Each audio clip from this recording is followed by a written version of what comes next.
Hello, everyone, and welcome to episode 438 of the True Crime All the Time podcast. I'm Mike Ferguson, and with me, as always, is my partner in true crime, Mike Gibson. Gibby, how are you? Hey, I'm doing good. How about you? I'm doing great. Awesome. You know, we just got done recording our weekly Patreon. We did. And we talked about how we now have our podcasts on YouTube. Yeah, it's awesome. Yeah, both TCAT and TCAT Unsolved. You can listen through there just like you would on any other podcast player. Yeah. So pretty cool. We also talked about the righteous gemstones. We did. And penises. Yes, we did. And a little bit of updated news on Madeleine McCann. Yeah. And the search for her. Let's go ahead and give our Patreon shout outs. We had Cassidy Falling. Hey, Cassidy. Marianne Gibbs Morris. Gibbs. Jodette Kitchens. Jodette? Mm-hmm. You heard that, Jodette. Amy Goldstein. What's going on, Goldstein? Karen Rose. Hey, there's the rose. Paul Harborn. Well, thanks, Paul. Camaro Patch. I like Camaro. Chloe Vrogindaway. Well, I think it's Vrogerendaway. Okay, we'll go with yours. Yeah. And last but not least, Dar Wilhite. Hey, Wilhite. And then if we go back into the vault, this week we selected Chiquita Clark. Hey, thanks, Chiquita. Yeah, appreciate all the support. We also had a great PayPal donation from Rachel Kuhn. Look at Rachel. Yep. Thanks to everyone. Love it. We have a brand new episode out right now on True Crime All the Time Unsolved, where we're talking about Father Alfred Coons. And, this was a man of the cloth who was murdered inside a Catholic church in Wisconsin. So you have that, which is obviously horrible. Sure. But then what comes out is a lot of speculation about sexual misconduct, inappropriate relationships. And so we go into, all of that. Takes that investigation to a different level. Yeah. Definitely takes it down a number of different paths for sure. All right, buddy. Are you ready to get into this episode of True Crime All the Time? I am. We're talking about Meg Wellnitz-Appleton and Bill Meeks. In 1993, Joseph Wellnitz, his wife Beth, and their 20-year-old son Dennis were murdered inside their Columbia, Kentucky home. Although the police had their suspicions, it took nearly a decade to catch the killer. Joe Wellnitz was described as an easygoing man who enjoyed life. He was born in 1942 and grew up in rural Jefferson County, Kentucky. He earned degrees from the University of Cincinnati and the veterinary school at Auburn University. He joined the Air Force after college and served in Vietnam, caring for American sentry dogs and helping local farmers. Joe earned a Bronze Star for flying into an area with enemy soldiers nearby to treat sick farm animals. Well, you gotta like a person that's doing something like that, right? Yeah, I mean, obviously Vietnam was tough for, everyone over there. But here's a guy who is kind of putting his veterinarian skills to work during the war. Yeah. Right? Helping sentry dogs, helping to treat sick farm animals. And we're big animal lovers. Yeah, and most of the people that listen to this show are as well.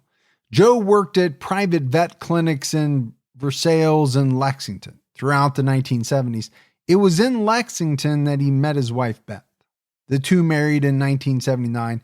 It was the second marriage for both of them.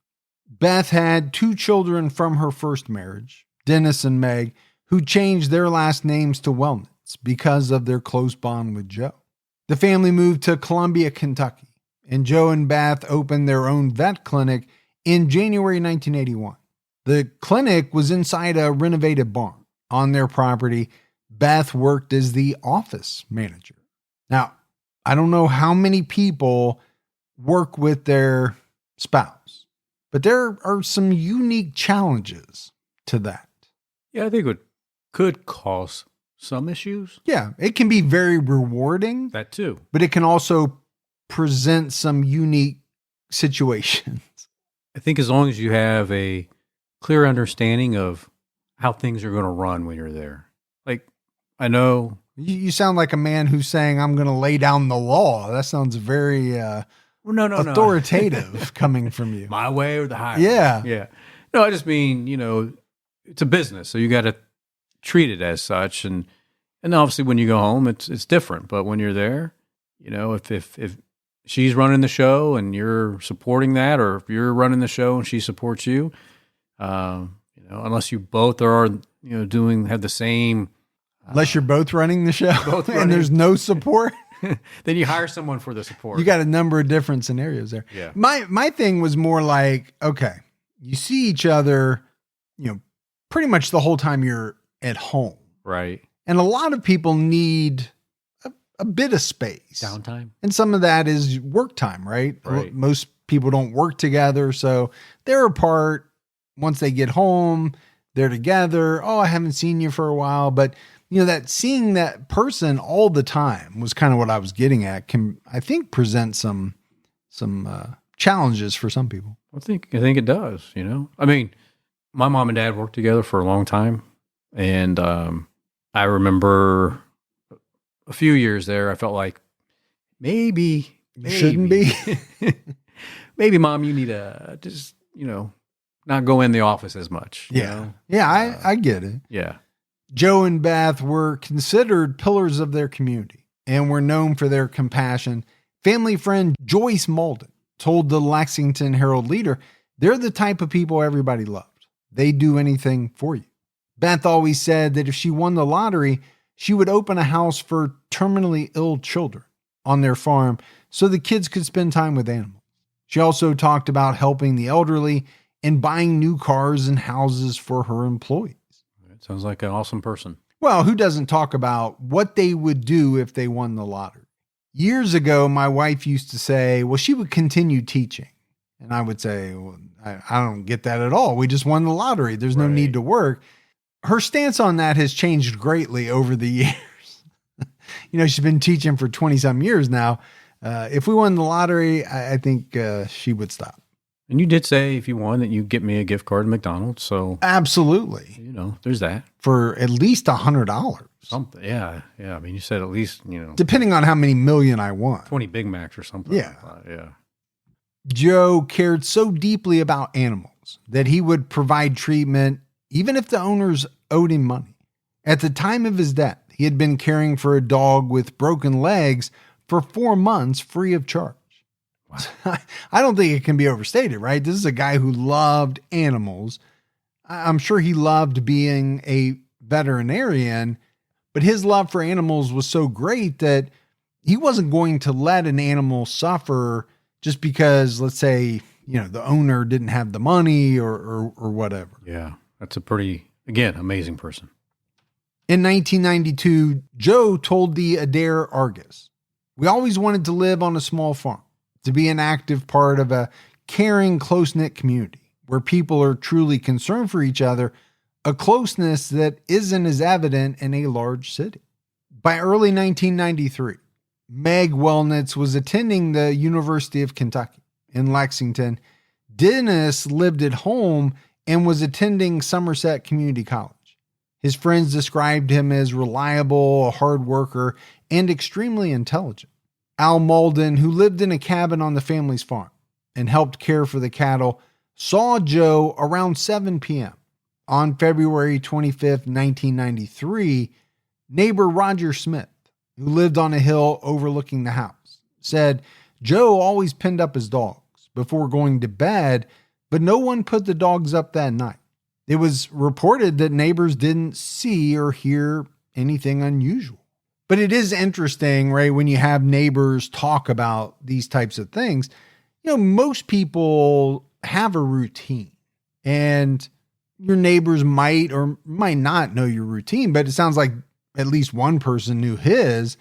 He pinned up his dogs every night before he went to bed. Yeah, I mean, you learn certain things about your neighbors, when you've been around them long enough. Yeah. Most people do. Yeah, you learn who brings in their trash cans in a timely fashion, who leaves them out there for 2 days after the trash has come. Yeah. Or that person. Stuff like that. That person that parks in front of your house instead of their house. Yeah. Yeah. Yeah. Around 8 a.m. on February 26th, clinic employees Dan Lawhorn and Cindy Yates showed up for work and noticed that Joe and Beth were not there. Lawhorn saw that a shot had been fired through a side door of the clinic.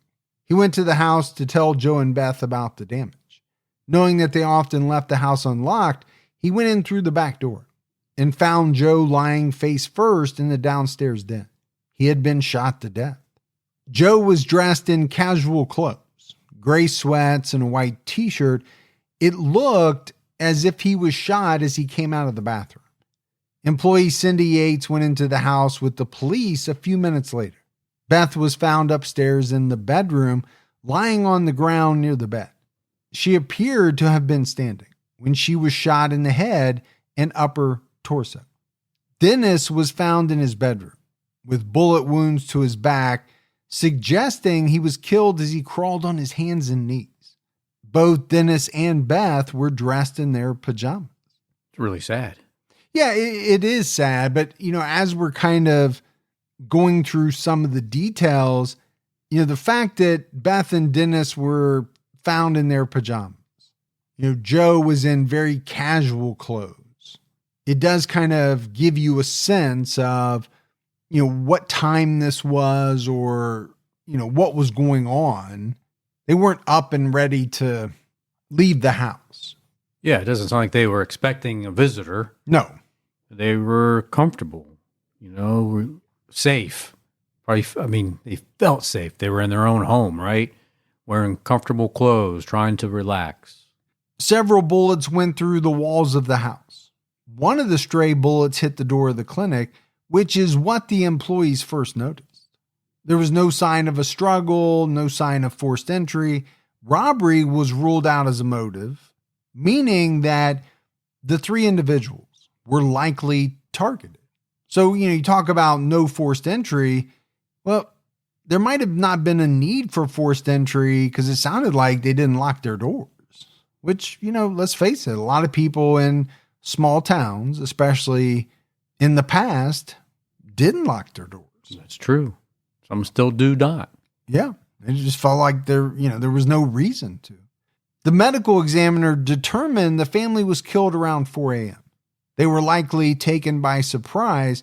The murder weapon was a 9mm handgun. But investigators learned that not everyone in town held the Wellnitz family in high regard. Joe and Beth were in a dispute with a couple who once lived in a cabin on their property. The couple agreed to complete some work in exchange for free rent, but there was a disagreement when the Wellnitzes didn't believe they were holding up their end of the bargain. So they presented the couple with a bill.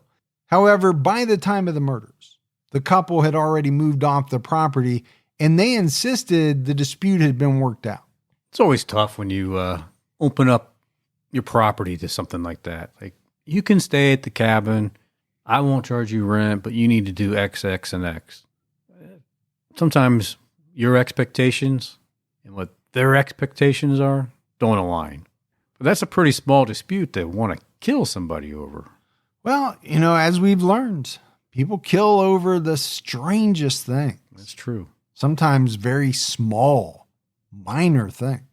But at the very least, Gibbs, they have to be ruled out, right? Oh, for sure. Once the police find out that they had any type of dispute with them. Soon after the murders, police learned that the only item missing from the home was a small safe that contained important paperwork. This led investigators to take a closer look at friends and family. Joe and Beth's daughter, Meg, was at college in Lexington on the night of the murders. She said she spent the evening playing cards with her boyfriend and another couple. Investigators learned that Joe was estranged from his adopted son, Eric, from his first marriage. According to Kentucky State Police Captain Jeff Hancock, it was a surprise to learn that there was another child involved that Joe had adopted at a young age. We started receiving information, documentation, showing that Eric was actually still set to gain from the death of Joe.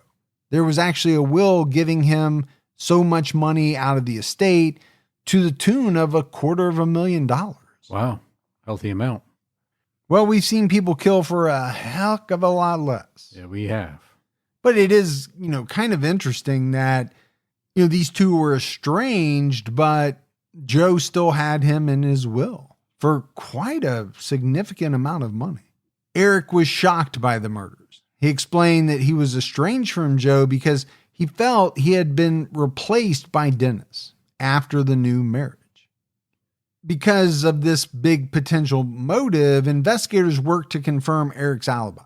He was sleeping at a friend's house, and he seemed genuinely surprised to learn he was included in the will. Eric later told Oxygen, "There's no way in the world I ever could have done anything like that. Yes, I was angry as a child. Having your dad disappearing out of your life, kind of in a snap of a finger.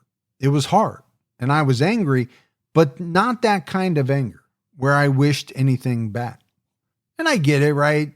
Your adoptive dad is no longer in your life, and then he has a new family, new kids.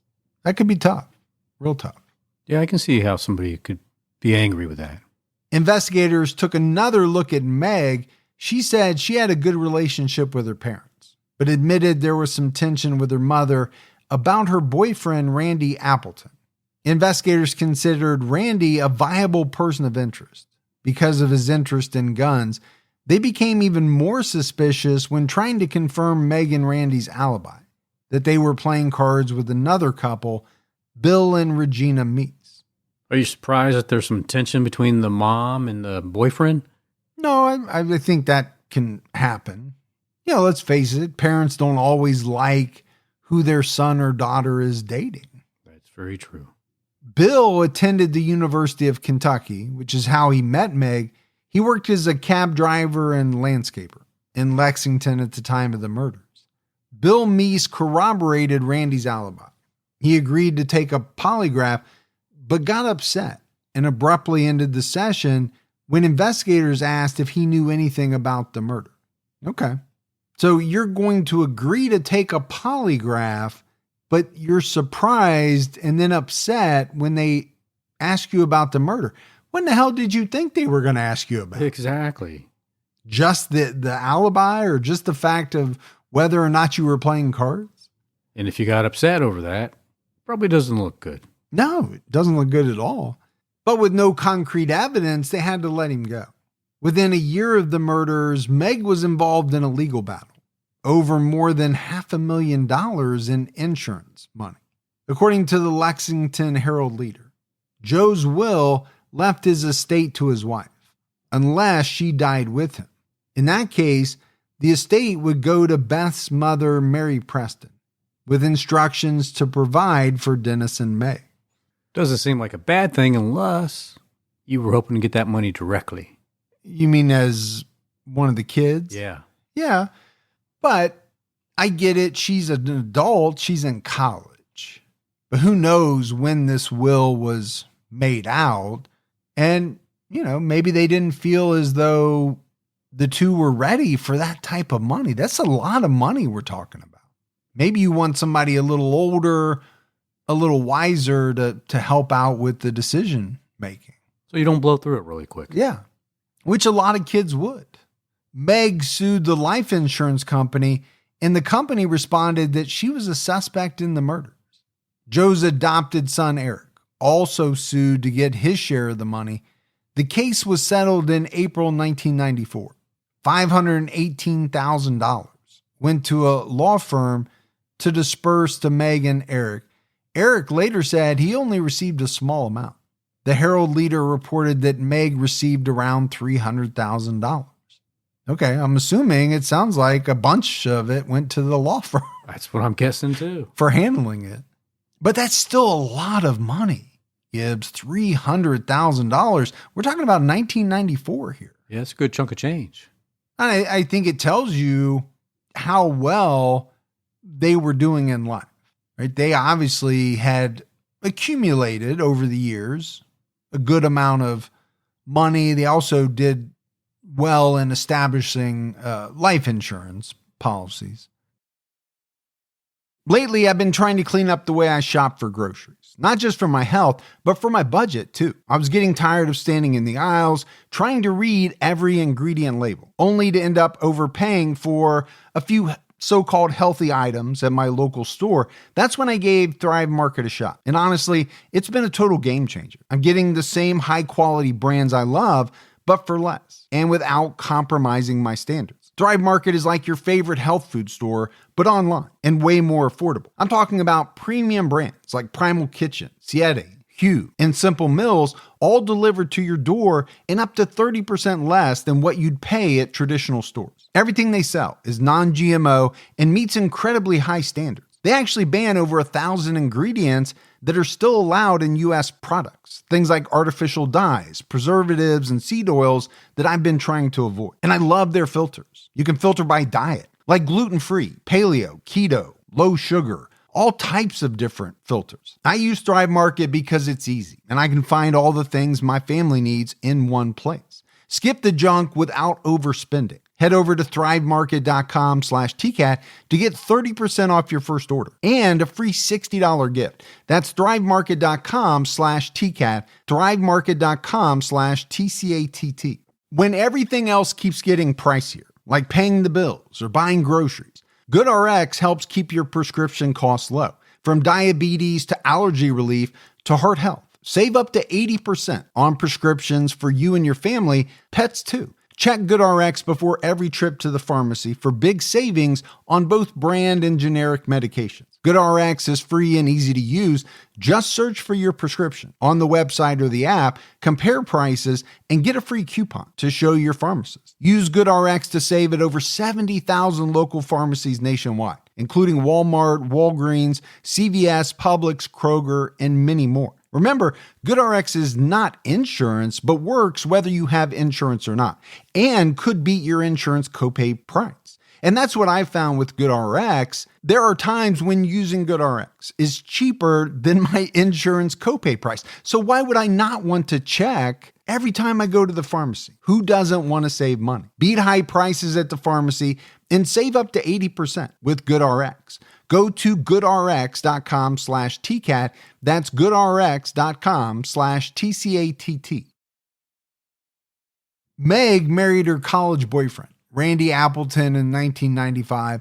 They had a son together before they divorced in 1997. According to the Herald Leader, after the murders, Meg briefly attended the University of Kentucky and studied ceramics at Transylvania University. She once operated a bar in Lexington, but it closed in mid-2002. What do you think you're going to do with a ceramics degree? I didn't even know you could get a degree in ceramics. I'm assuming you're going to make ceramics. I don't know. I do know that Transylvania University is in Lexington. It's very close to the University of Kentucky. Okay. Within walking distance. Because they played them a couple of years ago, and they made a big deal about how they just walked down the street to play the game. Oh, yeah.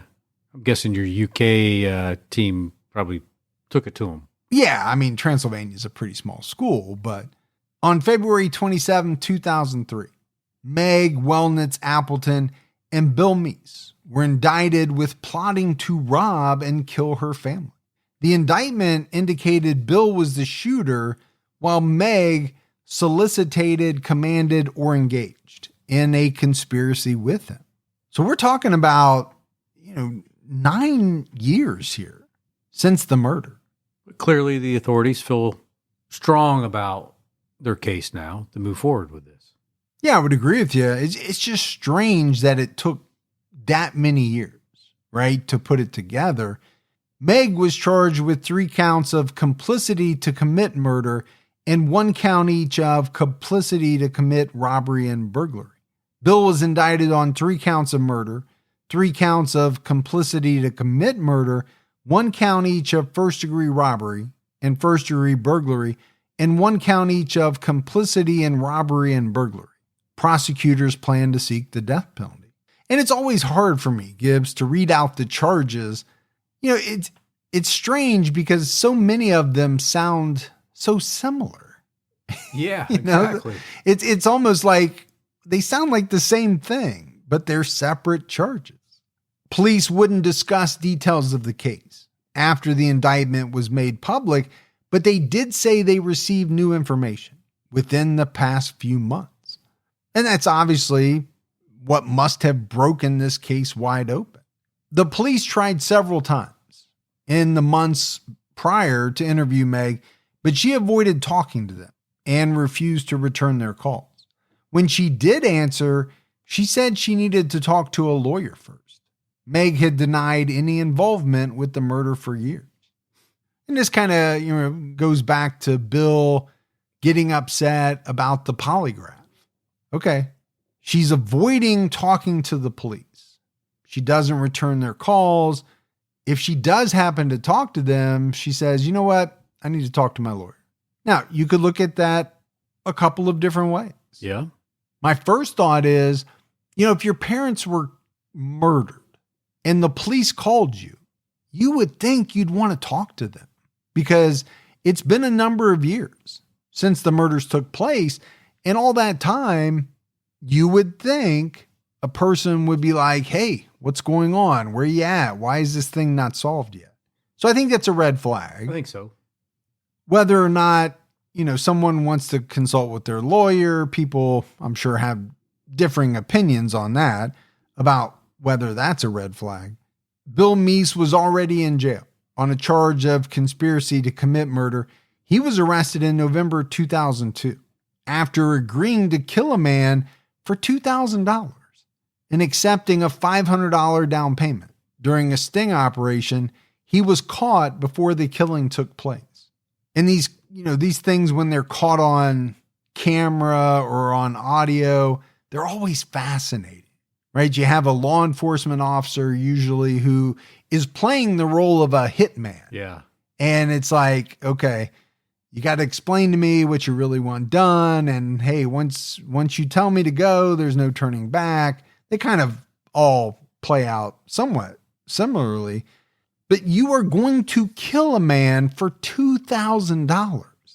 I get it. $2,000 is a chunk of change, but not in comparison to a person's life. Yeah, you're willing to do that so easily, right? Yeah.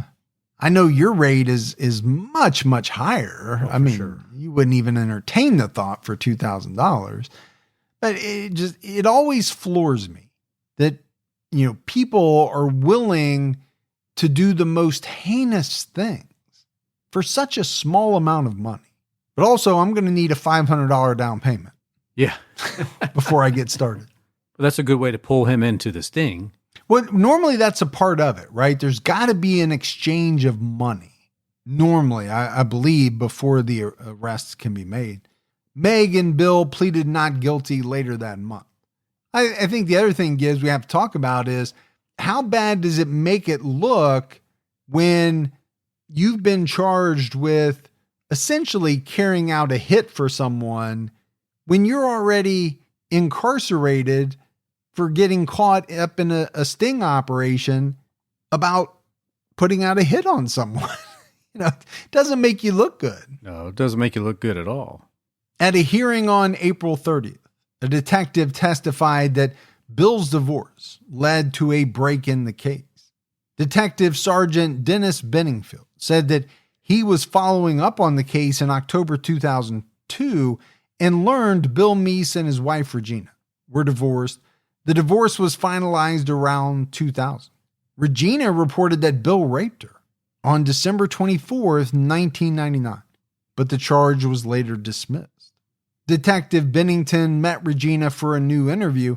She told him that Bill and Meg admitted they killed the Wellnitzes. Regina also produced a small fireproof safe, allegedly stolen from the house. Inside that safe was a single hair. Lab testing showed it was similar to that of Joe Wellnitz. Sounds like she's really talking a lot. Well, and this is something that has come up before in many cases. When your relationship is solid, okay, maybe your partner is going to keep your secrets. They're going to look the other way. They're not going to snitch on you. But when that relationship goes bad, and it sounds like this one went really bad. I mean, she accused him of rape. Then I think all bets are off. And if you're the one with the big secret, I think you got to be a little worried. Oh, for sure. I think you also have to be worried if you're Regina, because you know what this person is capable of. But let's not forget that Regina was part of the alibi, right? The original alibi of them all playing cards together that night. Regina said that on the night of the murders, she, Bill, Meg, and Meg's then boyfriend, Randy Appleton, stayed up late playing cards. Randy left around 1:30 a.m. Meg and Bill said they were going out for coffee and left together. Authorities knew that Meg purchased gas at a BP station at 2:28 a.m. on February 26, 1993, between 6:30 and 7 a.m. Regina was awakened by Bill and Meg returning. Bill had a small safe and later had a key made for it. 2 months later, Bill and Meg told her about killing 3 people and dumping the gun and bloody clothes in a McDonald's dumpster. The gun used in the murders was never found. Well, I hate to say it, but obviously they did something right with that. If nobody can find the weapon. Yeah, but when you think about it, how hard is it really, or how hard would it be to hide a 9mm gun? I mean, they're not that big, most of them. Yeah, it really shouldn't be that difficult, but it seems like these criminals aren't good. Sometimes I just think they're not smart. Yeah. But find an old well, put it in a body of water. Those things are hard to find. But I want to keep talking about Regina here because, she's kind of laying it all out, right, for the authorities. To me, it was also very strange that, okay, Meg's boyfriend goes home and then her and Bill say they want to go out for coffee at like 1:30 in the morning. Yeah, it's bizarre. And then they don't return till 6:30. What are you thinking if you're Regina? And then later on, you don't have to guess because they tell her, right? We killed 3 people. So she has to make a decision at that point. I'm married to this guy, so I'm either going to keep his secret or I'm going to blow the whole thing up and tell the authorities. And we know which one she chose. And then ultimately, once the relationship fizzled, she decided to come forward. So she was trying to stick it to Bill. Yeah, I think maybe that was part of it. I just wonder what it's like to, carry around this type of secret for almost a decade that about this murder. I think for a lot of people that would eat at you. I think it'd have to eat at you. Also, the fact that your husband is a murderer. Well, add that to it. You think you might think about that while you're laying in bed next to him on some nights? More than you realize. In June 2003, Bill was on trial for the 2002 murder for hire plot. This guy's in all kinds of trouble.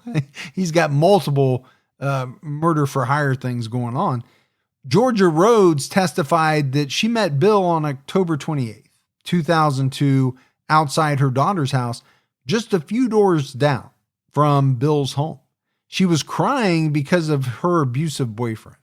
Bill asked her what was wrong and offered to, quote, take care of the problem for her for $2,000. Okay. This despite the fact that they had just met. He didn't know this woman at all and says, you know what? I'll take care of that guy for you for $2,000. Yeah. Rhodes called State Police Detective Dennis Benningfield because a friend had given her his name. And as we mentioned, Benningfield was working the triple murder case and he recognized Bill Meece's name. Benningfield convinced Georgia to wear recording equipment during her next meeting with Bill. Could you wear a recording device? Could I or am I? Or do I on a routine basis? No.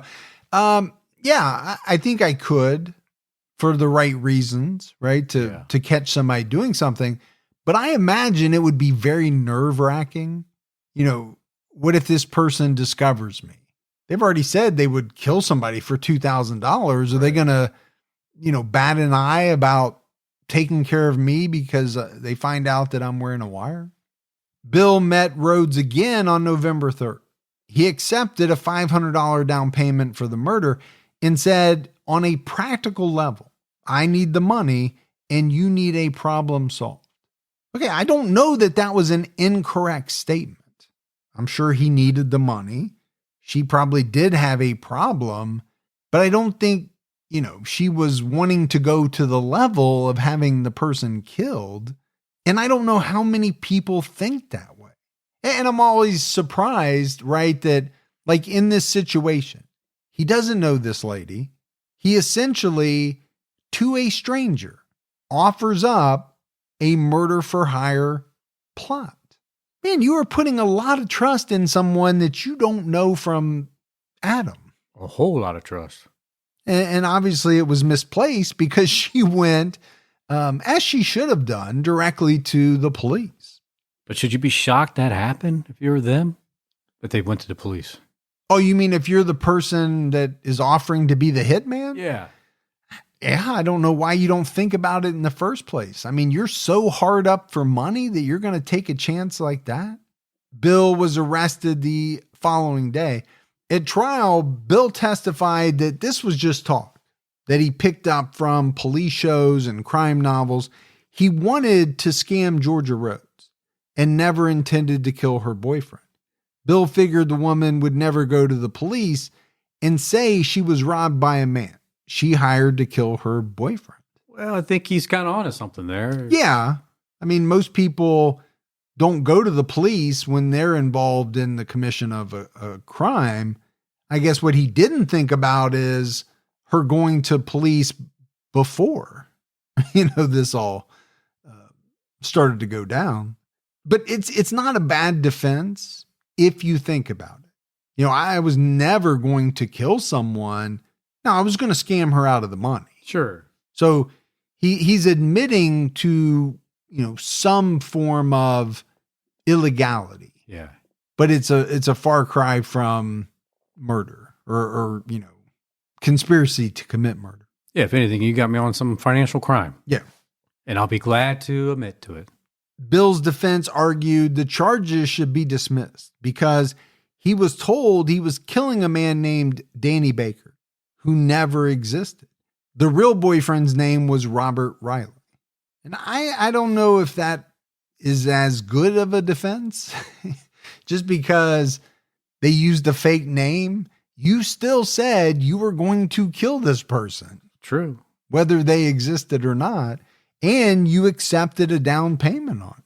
Be like me saying, Rex West is going to do this. Or me saying, I'm going to kill Rex West. Hey, easy. Rex West is my buddy. And your meal ticket. Yeah. That's where you get all your disposable income from. Exactly. And there would be a lot of people at a lot of nursing homes around the area who were very, very upset if Rex went missing. They would be. Rex West and the Broncos. That's the other guys. They're known as the Broncos. There's just two. Just two Broncos? Yeah. Chippendale. Yeah, I'm getting a real Magic Mike vibe here. Yeah. No, not really. like a low budget, very, very low budget Magic Mike vibe. We do try to keep our costs down. On June 3rd, 2003, Bill was convicted of conspiracy to commit murder. The jury recommended a 12-year sentence. Okay. It's not too stiff. No, actually. Seems kind of light, doesn't it? Yeah, that's exactly what I was thinking. A little light. Bill was set to go to trial on November 15, 2004. Earlier that fall, he wrote a letter to the Herald Leader saying the case against him was based on lies. However, on the day of his trial, Bill made a deal to avoid the death penalty. He admitted that he shot and killed Joe, Beth, and Dennis Wellnitz, and also pleaded guilty to robbery and burglary. He also agreed to testify against Meg at her upcoming trial. Ah, there you go. And that's huge. It is. Obviously, for the prosecution. I think what this also shows you, and we see it time and time again, is what a big deal the death penalty is for some people and what they will do in order to avoid that. I mean, I'm already on record here with the local police, sheriff, and the state attorney's office that I will turn over anything they need or want if, for whatever reason, one day you do something wrong. Mm-hmm. I pick me, is what I said. Yeah. Yeah. Not many people say that in advance of a crime being committed, but that's the lengths you're willing to go to. Well, when you have the Mensa capabilities as somebody like me does, you think ahead. Yeah, I think you're using this word Mensa in the wrong way very often. Yeah. Mensa capabilities? I don't know if that's right or not. I guess only somebody who's really in Mensa would know that. What are my brothers or sisters? The prosecutor recommended a sentence of life without parole for at least 25 years and a total of 40 years for the other charges.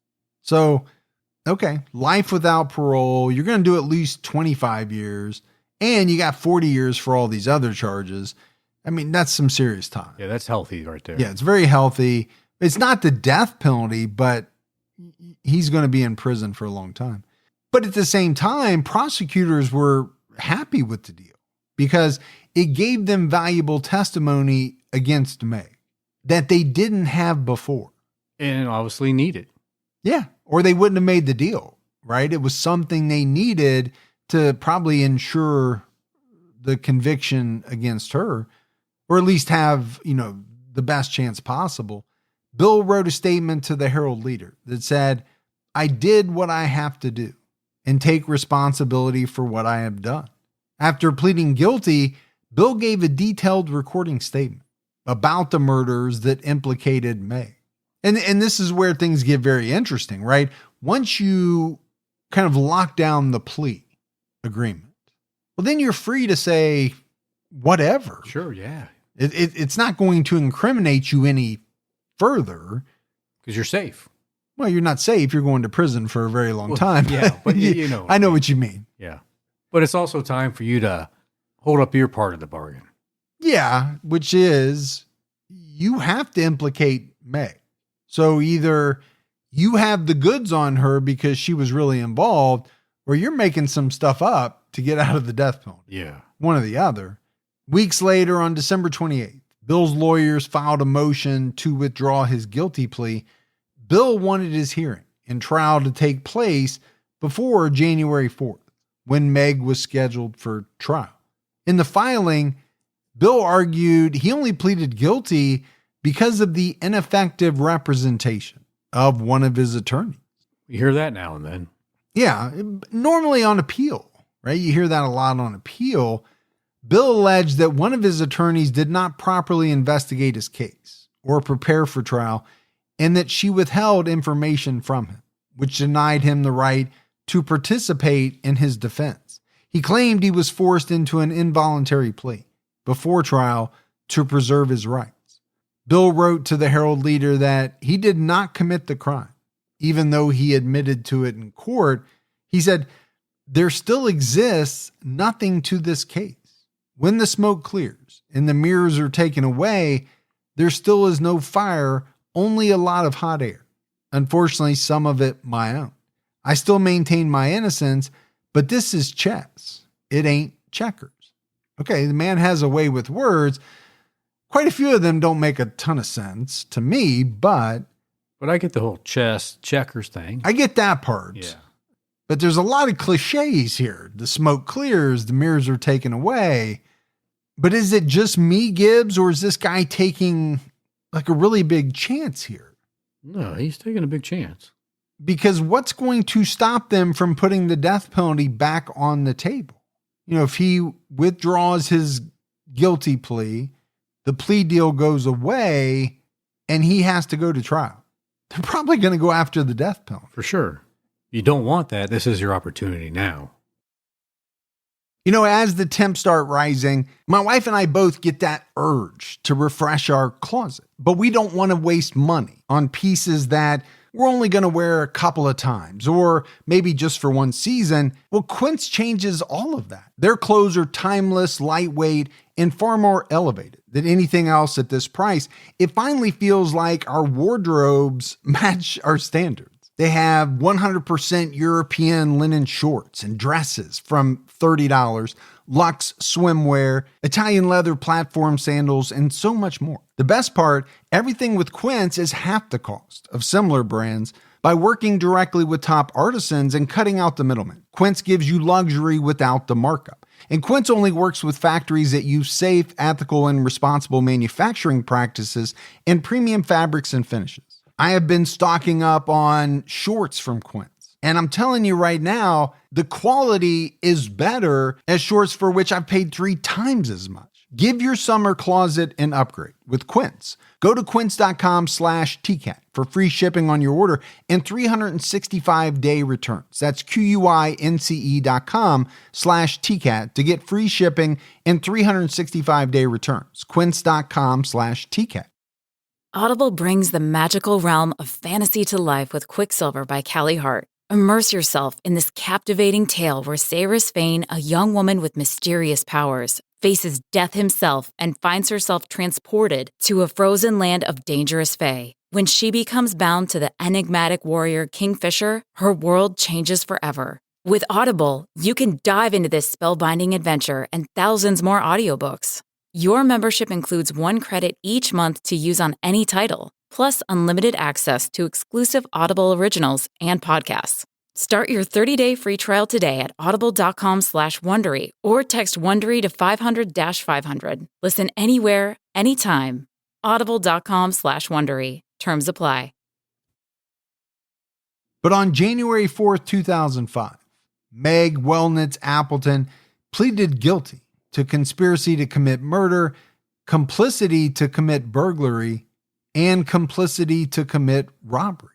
In exchange, the prosecution recommended a sentence of life in prison without the possibility of parole for 25 years. According to the prosecution, Meg discussed the inheritance she would get if her parents were dead before the murders in a December 2004 statement. Meg told authorities that a few months before the murders, her friend's parents were going to Africa, and it became a running joke among her friends about how much money that friend would get if her parents died on the trip. Seems like a strange running joke. Yeah, I was thinking the same thing. But does it seem likely this is where she also got the idea, though? You know, how much would she benefit if her parents died? It could have got the ball rolling. Yeah, because we already talked about it, right? The family had sizable life insurance policies, and she ended up with more than $300,000. She said she and Bill began discussing the murders in November 1992.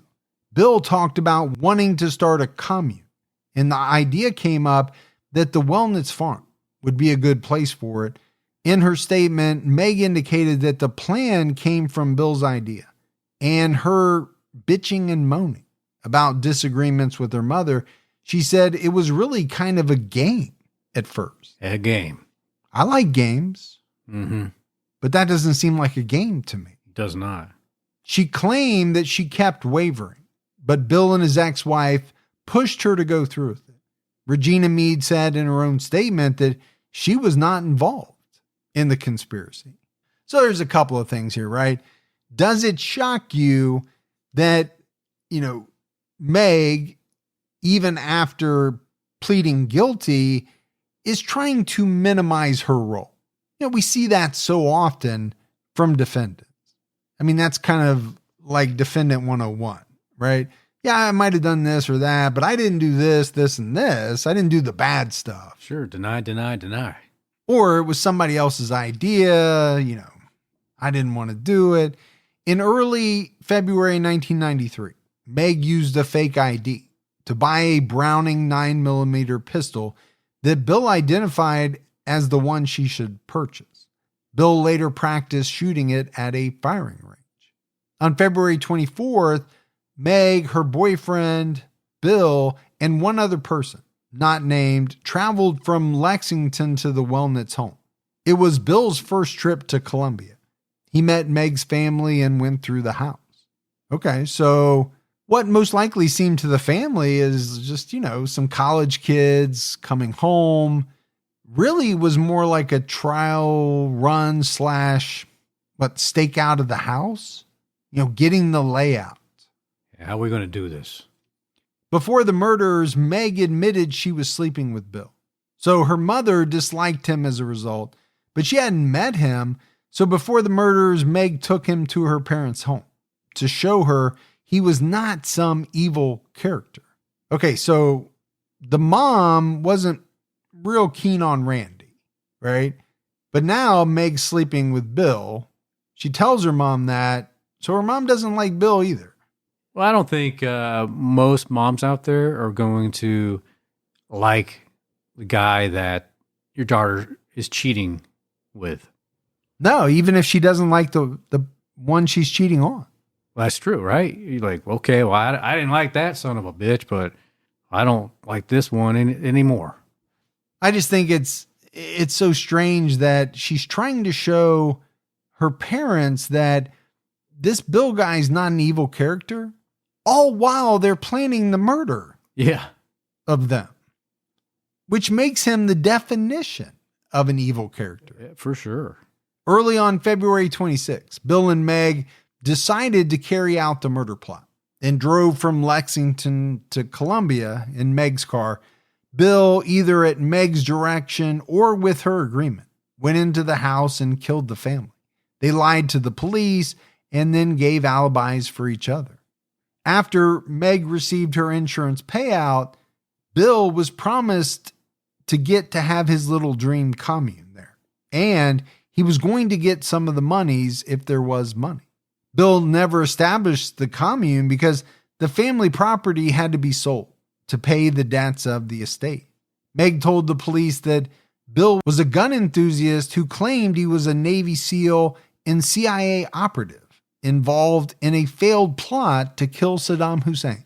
He's just tossing that out there. That sounds like some crazy shit that you would come in saying. But my crazy shit's real. Well, yeah, you've said many times Navy SEAL, CIA operative. I could tell you, but I'd have to kill you. I don't think you've ever said you were directly involved in a plot to kill Saddam back in the day, but I wouldn't put it past you. Could never come out and say directly. Divulge. You can't divulge it. One court record stated that Bill received an other than honorable discharge from the Navy after testing positive for cocaine. Bill denied ever using cocaine, but admitted he had trouble with alcohol at times. Well, they frown on the cocaine use.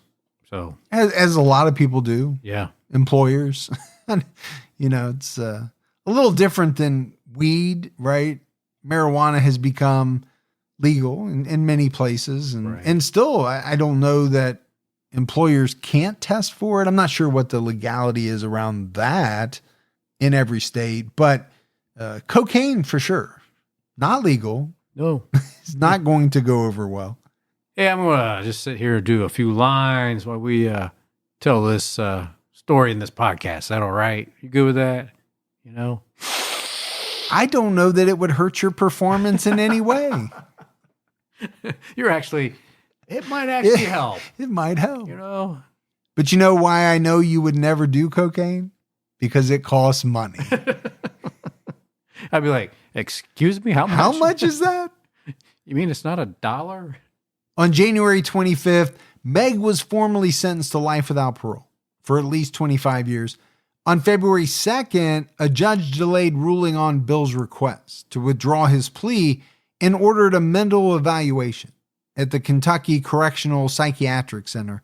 On May 31st, 2005, a judge granted Bill's request to void the plea and stand trial. Wow. Okay. Yeah, I feel like he's really taking a chance here. I'm going to roll the dice. Bill testified that leading up to his November 2004 trial, he had an overwhelming conflict with one of his attorneys. He claimed she wouldn't allow him to access material turned over by the police and prosecutors and wouldn't call some witnesses he wanted for his defense. He tried to get her removed from the case, but failed. He felt his only options were to risk being convicted and sentenced to death and then try to get that overturned or to plead guilty, but asked to withdraw so he could get a new attorney. Sounds like a bad strategy. Yeah, I don't know how clearly this guy was thinking at any point in time. In a short interview after the hearing, Bill said he was not concerned by the prospect of facing the death penalty, saying, as quoted by the Herald Leader, "I'm very pleased with the outcome of the hearing. This is what I've been working for." So back to your point, Gibbs, he's more than willing to roll the dice, even if it means he could possibly get the death penalty. In a July 2006 hearing, Meg recanted important details of her testimony. She testified she had no knowledge of the murders until after they occurred.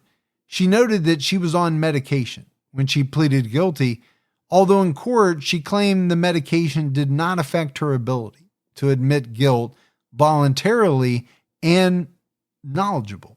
She said what she needed to in order to get the plea deal, to avoid the death penalty.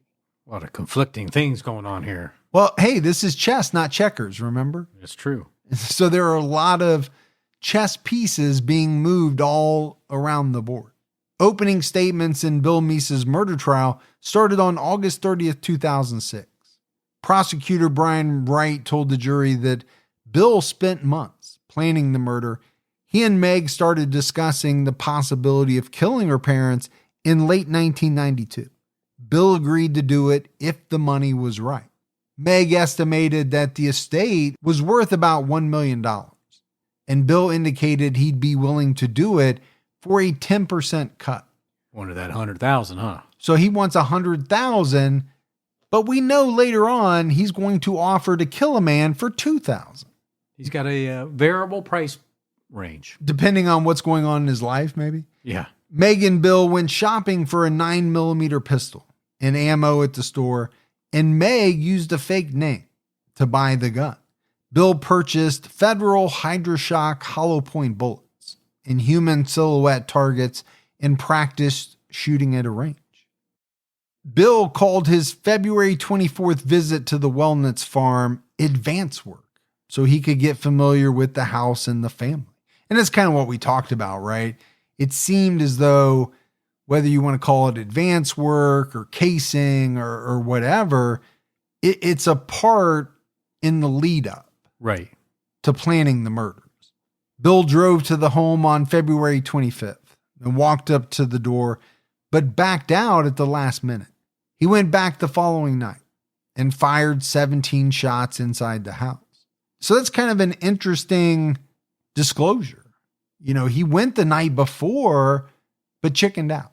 Yet he goes back the next night and kills all these people. Must have found I don't want to even say courage. Yeah, I don't think that's the right word, but I know what you're getting at. It just seems like, backing out was the correct idea, the correct course of action, and he should have just stuck with that, but he didn't. The prosecution also disclosed that Bill was the target of an undercover operation in which a state police detective worked with him at a lawn care company and heard him talk about the murders. Bill worked alongside Detective Catherine Felice. During that time, he talked about Meg, who he said had her family wasted. He also talked about how Federal Hydroshock bullets were his favorite ammunition. There were 2 incidents where Bill dry fired a gun into the detective's face. Wow. Now, all of this occurred in 1994, but there was no physical evidence to link Bill to the crime until his ex-wife Regina came forward.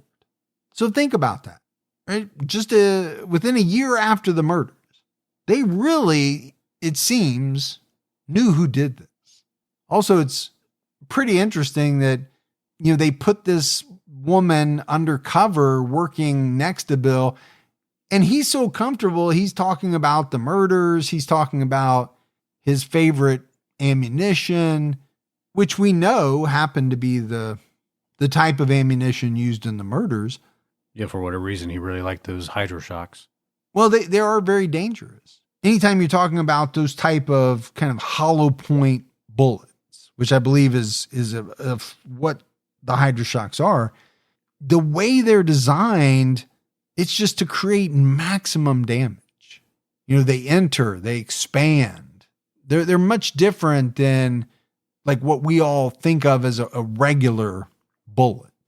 They're going to make a bigger opening. And they just create havoc with inside the body, organs and all kinds of stuff. Where, a regular jacketed bullet could pass right through you. It could miss vital organs. But the hollow points, they're not designed to do that. They are designed to create maximum damage. It's why they make a very good self-defense bullet, but they're very lethal. Meg Wellnitz-Appleton testified for the prosecution and the defense at trial. She told the jury that the gun she purchased was actually for an unidentified friend of Bill's who could not buy a gun. She testified that she lied in her December 2004 statement, where she acknowledged participation in the murder plot, saying, "I would have told you I was married to Hitler," in that statement. Okay. So basically she's saying, I would have said whatever I had to say to escape the death penalty. Yeah. In the defense's opening statement, Bill's attorney, Vincent Eustace, told the jury that Bill lied to avoid the death penalty. He called the prosecution's theory a house of cards. Well, it's not a good thing to be, if it's true. A house of cards? Yeah. No, because a house of cards is not built on a solid foundation.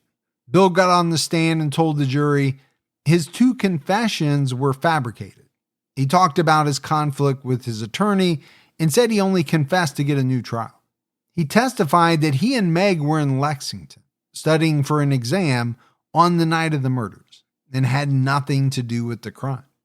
Bill based his false confessions on information that police and prosecutors turned over to the defense and on details from crime novels. He said, "I have a lot of experience making up false stories.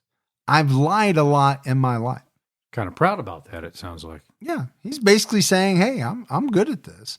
But you know what is really getting to me here is that you're saying you had nothing to do with the murders, but you were so worried about the death penalty, you agreed to plead guilty. Why do that? Yeah, if you didn't do it, wouldn't you think it would be harder for the prosecution to prove that you did? He said the habit of lying was a defense mechanism. He was bullied as a child, and when he moved to Lexington at age 14, he started making up stories to push people away. One of his lies was his claim that he was in the CIA and Navy SEALs. He also talked about guns and killing people, but his familiarity with guns was all book knowledge. He noted that some details of his 2004 confessions were wrong. For example, his statement about where he was standing when he shot Joe Wellnitz did not match the evidence of bullet paths and shell casings at the scene. The prosecution noted that Bill modified his statement in 2004 and said he must have continued firing as Joe went down. The prosecution played Bill's 2004 confession at trial. In it, he described how he moved through the house and shot the family. He backtracked to shoot Dennis 3 more times because the first shots didn't kill him. Sounds believable to me. Well, and as we talk about a lot, you would think it would be very damaging from the perspective of the jury, right? When they hear the defendant in their own words say how they shot and killed 3 people, that's going to be hard, to get out of your mind. In closing arguments, the defense questioned why, if Bill is a killer, he didn't kill Meg when she didn't pay him. Eustace said, she's alive because he's not a killer. The physical evidence also didn't add up. Joe and Dennis had undigested food in their stomachs, which meant the murders didn't happen at the time the prosecution theorized, but earlier when evidence showed Meg and Bill were still in Lexington. So this is all, being put forth by the defense. I do want to go back for a minute, as to why Bill wouldn't have killed Meg. If Bill is the killer and Meg is the catalyst for the killing, wouldn't Meg getting killed put a lot of people, and probably especially him, in the spotlight in the wake of the murder of 3 of her family members? Now all of a sudden she's murdered? Yeah, it would. Seems like a reason maybe not to kill her. The defense characterized Regina Meece as a bitter ex-wife who lied to get revenge.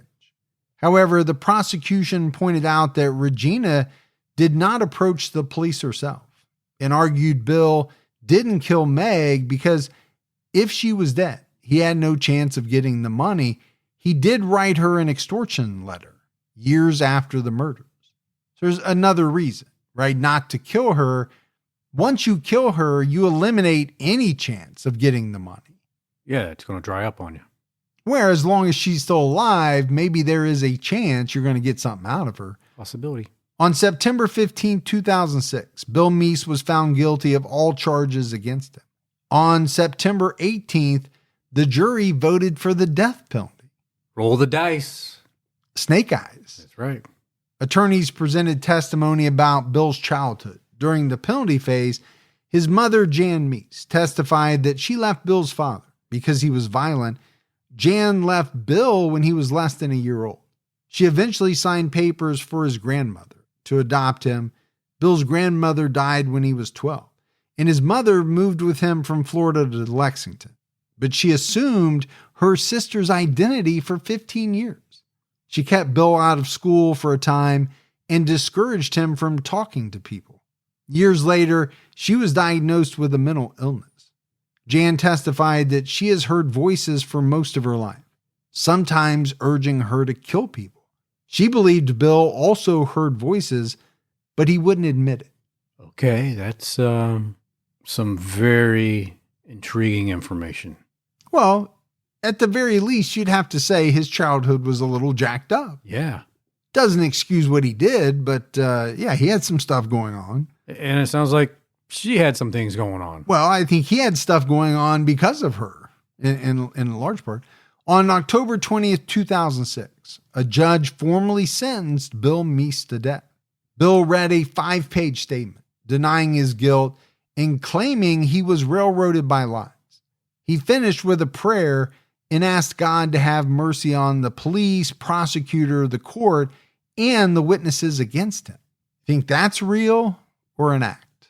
There's no way to know for sure, but it's awful strange that you just sentenced me to death, but I'm going to ask God to have mercy on all these people who put me away. Yeah. The Kentucky Supreme Court rejected Bill's appeal in June 2011. On February 12, 2014, Meg Wellnitz-Appleton was found dead in her jail cell. Her death was investigated as a suicide. It's hard to do jail time. It is. I have been completely honest about it. I don't think I could make it in jail. Especially if you know it's going to be a really long time. I don't think I could make it for 60 days. I thought you were going to say a night. I don't know if, I think I could make it for one night, but, but you're right. When you go in knowing that at a bare minimum, it's 25 years. Gibbs, 25 years is a long time. It is. And then there's no guarantee you're getting out in 25 years. You'll come up for parole, but how many people get out on their first chance at parole?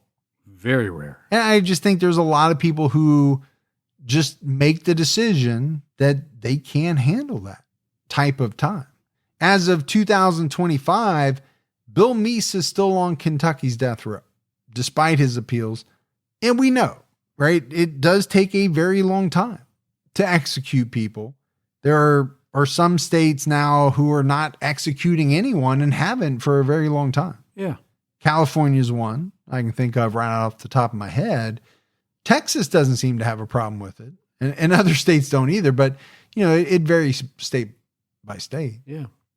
But I think as we wrap this one up, there's a couple of things that jump out at me. One is this roll of the dice, right? That we talked about on the part of Bill Meece. He had this plea agreement that, it would have been life, but chance at parole in 25 years. And he chose, like you said, to roll the dice. He did. And it did not work out well for him at all because now he's sitting on death row. Yeah, I'm guessing he wishes that he could say, wait.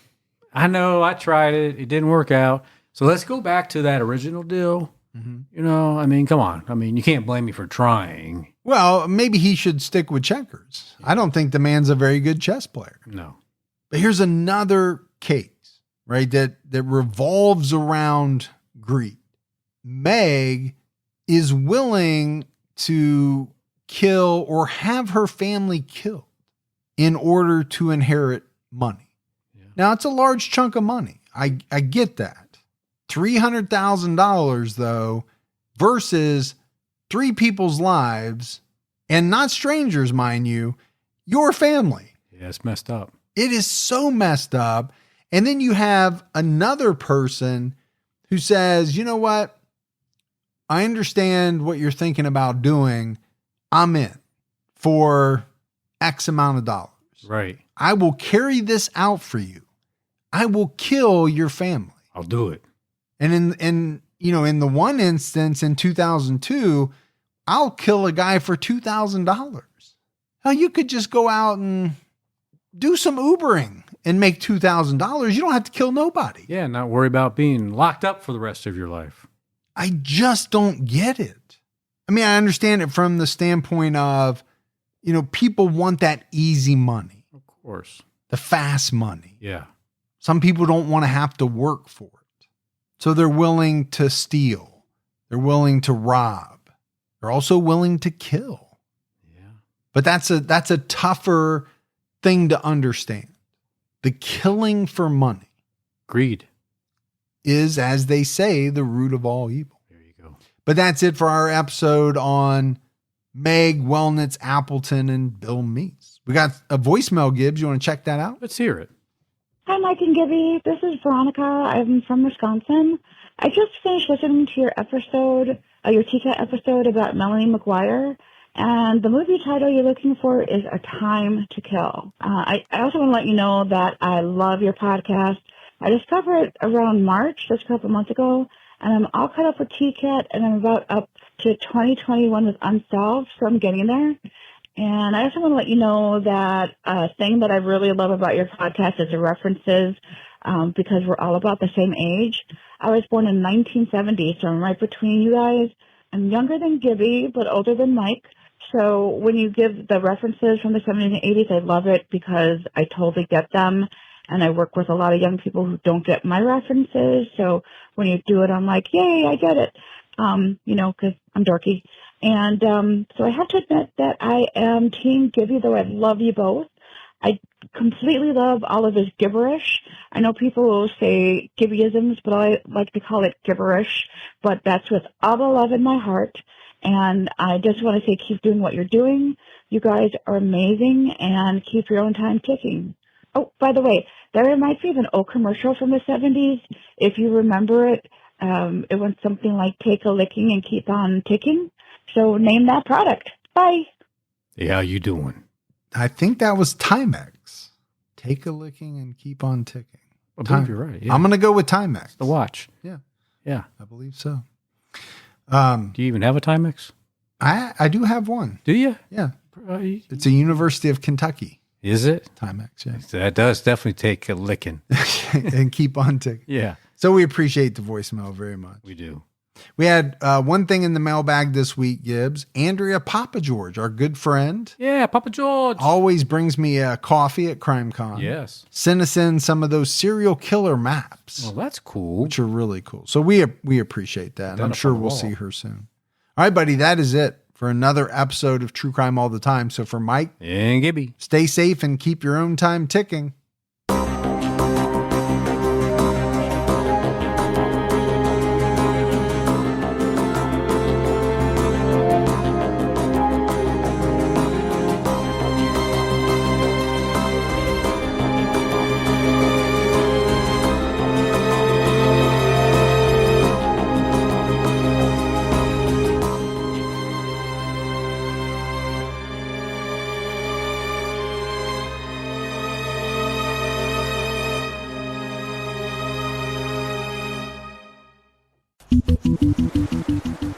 The ocean is vast, beautiful, and lawless.